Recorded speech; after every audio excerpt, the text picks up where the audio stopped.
Mayong hapon, Negros. Ini ang Digicast Negros X. Ang nagapanguna nga napulo ka mga balita sa isla sang Negros ang abo ni kadulong sa inyo. Updin ninyo kami via Facebook, YouTube, kag sa among website www.digicastnegros.com. Kag sarama kayo malantaw sa Kika Channel 11 sa Kabangkalan City, Himamaylan City, kag Banwas ang Ilog. Kag yari na ang top 10 nga mga balita sa Negros subong nga adlaw.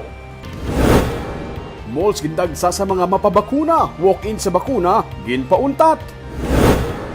Desisyon sang ERB tuhoy sa petisyon batok kay Aldi Benitez, ginapaabot sini nga semana. Sa Sipalay City, lalaki na lumos sa baybay samtang ginasalba rang yaupod sa trabaho. Sa Pontevedra, iloy gid patay sa riding in tandem bangod sang utang.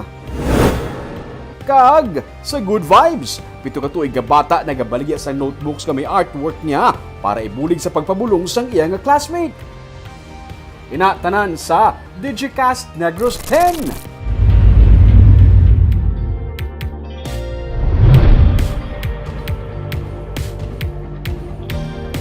Sa number 10, luyag sang Negros Occidental nga ma-maximize ang power supply sang probinsya agud to mapapanaog ang presyo sang kuryente kag makaganyat sang technology industry.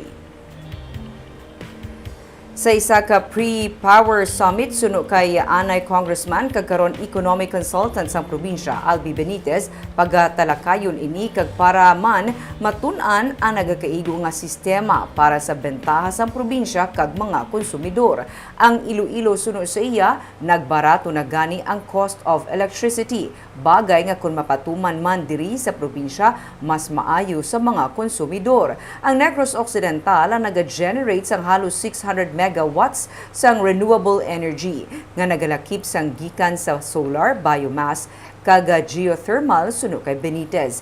Ang actual nga consumption sa peak load sini 350 megawatts. Malapit sa katunga diri ang excess power supply. Isa sa mga visions ng Negros Occidental suno kay Benitez ang mga makaengganyo sang pagpasulod sang technology industry nga makahatag man sang dugang nga obra. Kung may estable nga supply sang kuryente kag competitive ang power rate sini, isa ini sa magkaganyat para sa technology industry. Isa man sa gireduso karon amo ang paggamit sang renewable energy. Amo nga nagpatawag ta sang Power Summit para at least tun-an naton pangitaan ta sang nano ang maayo nga sistema to achieve two purpose. One, to reduce power cost, so to benefit ang ato mga consumer. Number two, allow a stable and competitive rate power supply to entice ang technology industry nga magkanto di kag mag-invest sa aton.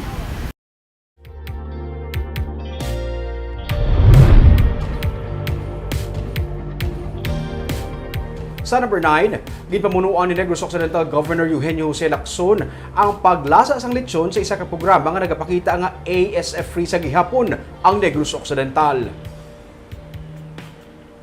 Sa ikaduha nga anibersaryo sang ASF Task Force, ginkilala sa Negros Occidental ang mga organisasyon kag mga individual, lakip na ang mga local government units kag mga government agencies nga nagsuporta sa kampanya sa probinsya para mapabilin ini nga hilway gikan sa African swine fever. Establish sa karon ang presyo sang baboy sa merkado kag tayuyo ng pagpadala sang probinsya sang baboy sa Luzon kag pila ka mga bahin sang Visayas. Ini nakahatag sang benepisyo sa mga local hog raisers suno sa gobernador. Maiban gani sa mga local hog raisers nga nangin commercial hog raisers na. Pero nagapanawagan ang gobernador nga dapat sa gihapon mangin mabinantayon agud to hindi masudlan ang Negros Occidental sang ASF. May 46 ka probinsya kag 493 ka mga banwa kang syudad ang apektado sang ASF sa pungsod. Parayon man ang commitment sang task force sa pagpasiguro nga wala sang pork o pork meat products nga imported o kung gikan sa mga lugar nga may kaso sang ASF ang makasulod sa Negros Occidental. We have to be vigilant because we cannot be complacent because just one mistake and with the entry of ASF it is very hard to control or so that's why the task force is committed to keep our ground safe by making sure that no meat product or pork product will enter the province from areas that's considered red zone.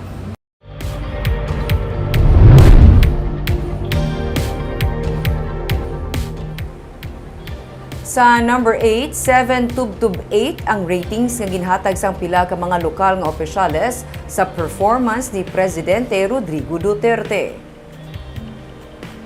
Sa 1 to 10 nga rating, 8 ang ginhatag ni Governor Eugenio Jose Lacson sa kay PRRD sunod sa gobernador sa sitwasyon nga ginatubang sang presidente dala sang pandemic nang ginmabudlay gidman ang tanan, ilabi na sa bahin sang ekonomiya. Sang 2019 nangin maayo ang dalagan sa ekonomiya sunod sa kay Lacson. Para naman kay Mayor Salvador Escalante Jr. sang Cadiz City, 7.5 to 8 ang iya rating sa kay PRRD.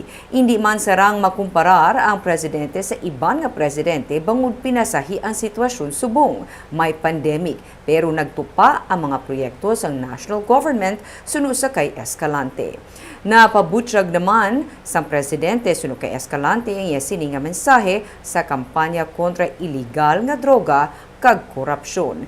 8 man ang rating ni economic consultant Albi Benitez sa kay PRRD. Ginakabig ni Benitez nga landmark sa mga ginpatuman nga programa ni PRRD ang Universal Health Care Program kag ang tertiary free tuition. If I can recall, 2019 was really a good year, no, as far as the economy is concerned. Unfortunately, pandemic came in, which actually affected all countries, no, worldwide. So, because of that, I would give the president a D. Hindi siya makompare sa other presidents because these are abnormal times. No, may COVID-19 kita, may pandemic. But para sa ako, ay, wala ko ng buto siya, mind you, ha, kahit maruhas ko. But I would rate him siguro 7.5, 8. Okay, sarap lang. Ang vaccine kaya libre. No, and at onset ni COVID-19, ibang tagaan niya 13th month era ang mga LGUs. Sa number 7,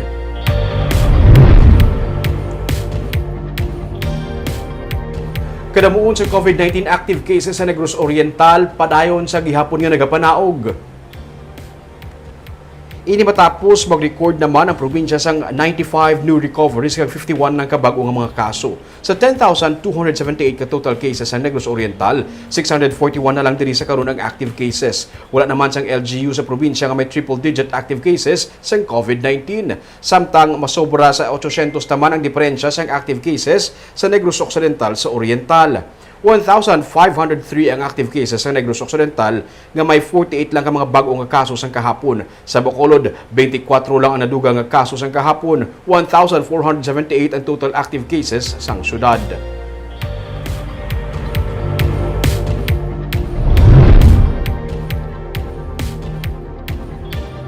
Sa number 6, rider patay matapos mahulog sa kanal ang iyang motor. Patay ang motorcycle rider nga si Gerard Cabrillos matapos malampos ang iya ulo sa semento sang mahulog sa kanal ang iya motor sa bahin sang barangay Mansablay sa Isabela sang Sabado. Sunod sa pulis, naglapaw sa kilid sang dalan ang motor ni Cabrillos sa maglabay ini sa kurbada nga bahin sang dalan gani nagrekta kag nahulog ini sa kanal. Posible nakainom ang biktima sunod sa pulis kag madasig ang pagpadalagan sang iya motorsiklo amo kun nga naglapaw ini sa kanal.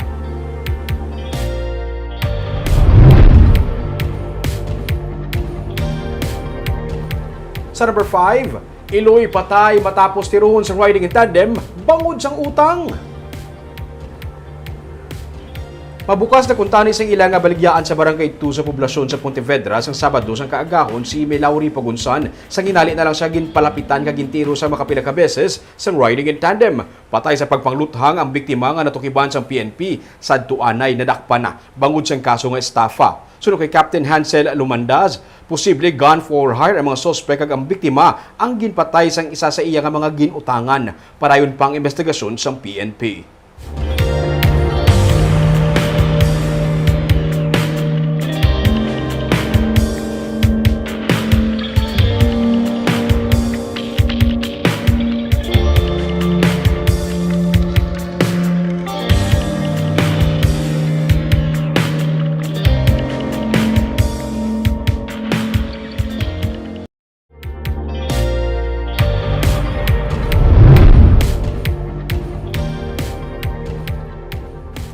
Sa number 4, bangkay isang lalaki matapos nga malumos ang ginsalbar ang iya nga upod ang nasapwan na. Nakita na kainas ang aga sa coastal area sa barangay Cartagena sa siyudad ng Sipalay ang bangkay ni Romy Morales matapos ini malumos ang kahapon sa baybay sa siyudad ng Sipalay. Sino kay Major James Latayon na lumos kaginanod sa makusog nga balod kahapon si Morales matapos niya gin-rescue ang nagakalunod man nga upod sa trabaho. Tigayon nga na-rescue ang iya sini nga upod pero si Morales nga nagsalbar amo naman ang nadula kag nasapwa na lang ini nga patay kaina.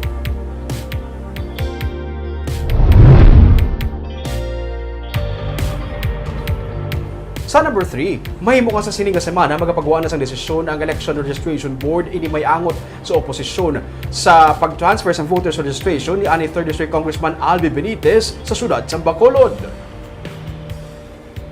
Sunod kay Benitez, nga nagbisita sa Kapitolyo Provincial kay Inasang Aga, may tubtub pa man sa Agosto ang ERB para diri. Pero iya ginalauman nga ang desisyon sini nga semana. Nagapati siya nga sa ebidensya nga ilagin present sa ERB, hindi magsanyog ang oposisyon batok sa iya. Gin-question sang tatlo ka mga persona ang residency ni Benitez, may angot sa iya nga application for transfer of voters registration. Wala pa man sang slate si Benitez, gadamlag pa, nag-announce nga siya ang magapapili bilang alkalde sa Bacolod. Iya ginsiling sa katapos sa media, nga base gani, mag-aisahanon siya.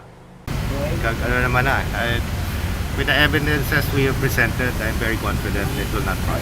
Okay? Wala pa ka-slate sa Bacolod. Wala pa. So far ako pa lang, kasi ako lang gani mag-isa. Sa number 2,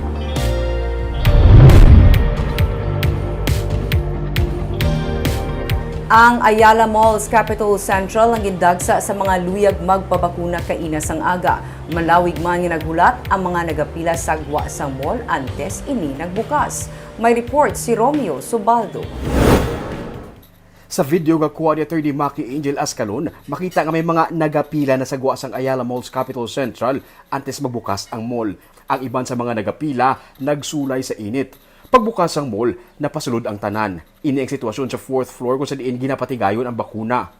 May pila para sa mapabakuna sa Johnson & Johnson, kag may lain man nga pila para sa AstraZeneca. Ang iban, nagpinungko na lang sa salog. Si Joy Perono, sa Biyernes nagpila sa lain nga mall, pero wala maabdan sa bakuna. Kaina, 8:00 pa lang sa aga, nagpila na siya sa Ayala Mall. Nakapila kami mga before 8 o'clock pa. Before 8 a.m., may kapila na nga daan? Yes, nabala makapila kanina. Di sa bungo, okay na lang na din. Sa bungo, So, okay. Nakauna, gito kanya gina, pa kami nakasulod mo. wala mo na ginamo diya. Wala man, kaya daw nag-insindihan na, manang tao. Ara, ano diya? So, ano, Tapos ka na? Yes, ano. Ano oras ka nakabakunahan? Mga 11, nagpuro. At least 3 hours lang. Oh, Las 11 ang aga man, tigayo na siya nga nabakunahan. Ang OIC City Health Officer sa Bacolod si Dr. Edwin Miraflor nagabalik-balik at nagasulit-sulit sa pagpahanumdum nga mag-physical distancing. Iya man ginapahibalo ang mga nagapila nga para lang sa residente sa Bacolod ang bakuna sa mall. Kag kung ano ang mga requirements nga kinahanglan. Yes, ma'am. Medical certificate, hindi reseta, hindi ID sa PWD. Medical certificate nga ikaw may comorbid condition. Ay nga, ang iba nga kaso sa PWD, hindi man comorbid condition. May mga pulis sa sulod sang mall nga nagabulig sa pagpatuman sa physical distancing. Sulit-sulit man ang pagpahanumdum sa mga nagapila. social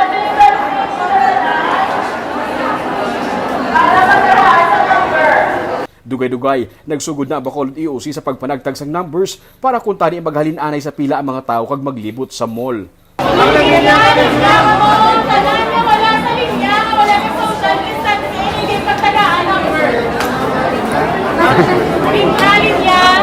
May mga nagkuha sang numero pero ang iban hindi na maghalin sa pila. Sunod sa kay Dr. Miraflor, kulang sila sa tao, ilabi na nga may vaccination man sa mga barangay. May barangay pagkika-roll out, mga BSW limitado man. Sila ang pinanglanon para magpa-kuha vital signs, mag-process ang aton nga mga vaccines. So kung tanan nga vaccination centers ga-activate, mo na kulang kita sa tao.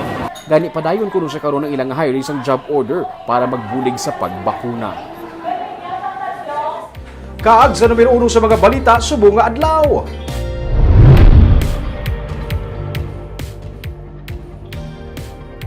vaccination sa mga malls hindi na magbaton sa mga walk-in sumugod buwas nga adlaw. Ini matapos nga gindugok sang tawo kay nasang aga ang tanan nga mga malls nga nagapatigayon sang vaccination. Ma-report si Nico Delfin. Sa pagbukas ng SM City Mall sa Bacolod kay nasang aga, liwat nga nagdugok ang tawo.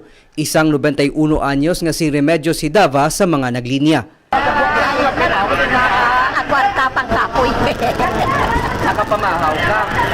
Nakapamahaw ka. Pero wala na paiway ang pagbangigay sa mga nagapila kag sa mga nagabantay nga security guard sa Guasang Mall. Mas nangintensyonado ang sitwasyon sang mainita ng mga nagapila, ilabi na mga senior citizens nga magapabakuna para sa ilang second dose.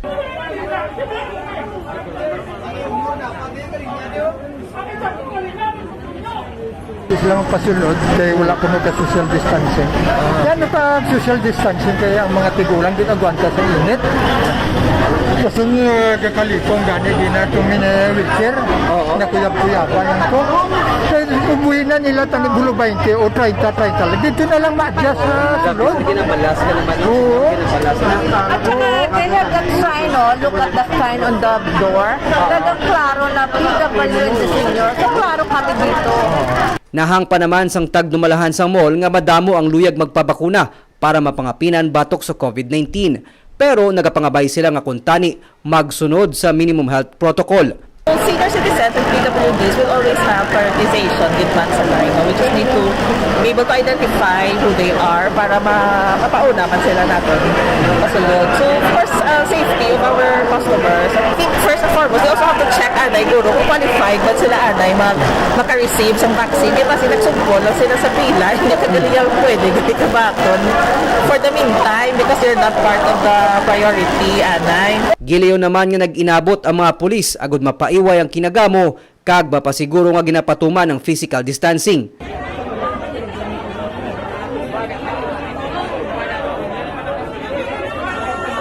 Suno kay Bacolod Emergency Operations Center Executive Director M. Ang, agod nga mapaiway ang tensyon sa mga vaccination center sa mall, ila anay temporaryo nga pauntaton ang pagbaton sa mga walk-ins sumugod buwas nga adlaw. We will stop entertaining walk-ins as much as we would want to accommodate them. Hindi kita makaya natin because there's just too many people na kung hindi pagit natin hindi sila mag-cooperate, that we will stop momentarily kay tungod na for their own safety. Kay makita tagid na daw breeding ground dito sa virus kay na ang itsura sa duwa sa pila. And the malls cannot control them anymore. Suno kay ang makapila nila ka beses sa ginpanugyan sa mga nagadugok nga kon mahimo magsunod sa minimum health protocol.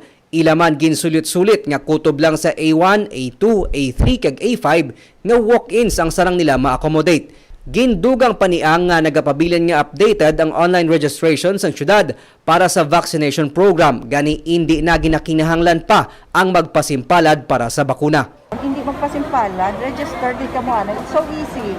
Kadasig lang di kayo. It takes just a few minutes. Para sa pamuno sang AOC, ang pagdagsasang tawo sa mga vaccination center, patimaan nga madamo ang nagapati sa benepisyo sang bakuna. Kasubong na lamang ni Lola Remedios nga ginpanghagad pa ang iya apo kag anak para makapabakuna na. Nico Delfin para sa Digicast Negros. Sa Good Vibes, 7 katuig nga bata ang nagabaligya sang notebook nga may artwork niya, agud tumabuligan iya classmate nga may masakit. Aton siya kilalahon sa report ni Romeo Subaldo. Ili ang mga notebooks nga may mga artwork na himo sang 7-year-old nga si Derek Sanson. Ginabaligya ini ni Derek 100 pesos kada isa para makabulig tipon sang pondo para sa iya nga classmate nga may masakit kag nagakinahanglan sang radiotherapy sa sulod sang 27 ka adlaw. Duha ka bulan na nagligad, nagpangayo si Derek sang Xbox sa iyang mga ginikanan pero ginhambalan siya nila nga magsupot sang kwarta. Sa may baluan niya, ang kahimtangan sa iyang classmate suno sa iya mami nga si Gian Sanchez Sanson, ginhatag yan na lang iyang sinuptan niya kwarta sa iyang classmate kag wala na lang gidayon ang pagbakal sa Xbox. When we learned about his classmate, Kashan, who is now sick, he approached me and he asked, "Mom, can I give the money I saved to Kashan instead of buying an Xbox. Subong, masako ang iyang pagpaint sa mga notebooks para dugang pagigabulig para sa iyang classmate. Sunod siya kay Derek, nagmasakit man siya sang gamay siya. Gani gusto niya man buligan ang iyang classmate nga nagamasakit naman sa karon. When I was a little boy, I got sick too. Papa Jesus healed me. Now I am healthy and okay. I want to help Kashan so he will be well again. I want to save a life. Life is more important than an Xbox. I want to help my classmate Kashan. Istorya sang iya mami, makaduha ka beses nga nag-angkon sa balatian si Derek pero iya ini tanan na lampuwasan. There it was discovered that he had intussusception. So the small intestine of Derek went inside the big intestine. But usually, this can be resolved through surgery. Pero sang in-check in the ultrasound, kung sa ano pa bago lang nag-release, and he was spared from a surgery. So we really consider that a big miracle. Derek had nephrotic disease. So it's like ang protein in the body, hindi niya ma-keep. So it goes out, mag-wiwi siya. And when I heard of the words kidney disease, that was hard to take. Gani bilang iloy ni Derek, nalipay siya kag dako ang iyang pagpasalamat sa ginahimo sang iyang anak nga isa ka survivor kag karon nagabulig man para makasurvive ang iyang classmate. His way of thanking God really for his healing, and it's his way of giving back to God by helping his friend. We are very happy. He is so willing to help Kashan. May napulot na sa tanan ka mga designs nga nahimo. Ang unang 100 notebooks nga nahimo ni Derek, iya na paubos in less than 24 hours. Gani masako sa subong sa pagdugang pagid sa paghimo sa mga notebooks para sa mga naga-order. You can message my mom on Facebook if you want to buy the notebooks by my brother Derek for his classmate Kashan. My mom's name on Facebook is Gian Sanchez Sanson. Sa kada kuno makahibalo si Derek ka may orders naman sa iya nga mga notebooks, hindi matupungan ng iya nga kalipay suno sa iya nga mami. Nalipay siya kay may ihatag naman siya nga bulig sa iya nga classmate. Barb, 7 years old pa lang si Derek pero idol ko na siya. Sige na himo niya. Grabing heart niya no. Sa mo na kahubing nga edad nakapanumdum siya nga kinahanglan niya mabuligan niya nga classmate. Siya ko na mismo web survivor so gusto niya man mag-help nga mag-survive ang iya nga classmate sa iya nga masakit. Kitang nagadayaw sa mga music nga klase sang bata pa nga may amo nga tagipusoon. And we also hope for me nga mabuligan. Oo, si classmate niya. Kag Barb, it will take us bata ang maka-teach sa mas valuable nga lesson sa mga adult para sa aton. Sila ta ma-learn ang ini nga mga lesson. Gapanguhit. Kag gapayan to mga balita sa Negros subong adlaw. Kay man sa panahon karon importante nga may ihibalo ka sa nagakatabo sa imo nga palibot. Pero dapat balanse kag eksakto ang mga impormasyon. Padayon kami nga magapangalagad sa Negrosanon. Ako si Barbara Mijares. Tubtub sa buwas ako naman si Romeo Subado, mayong hapon.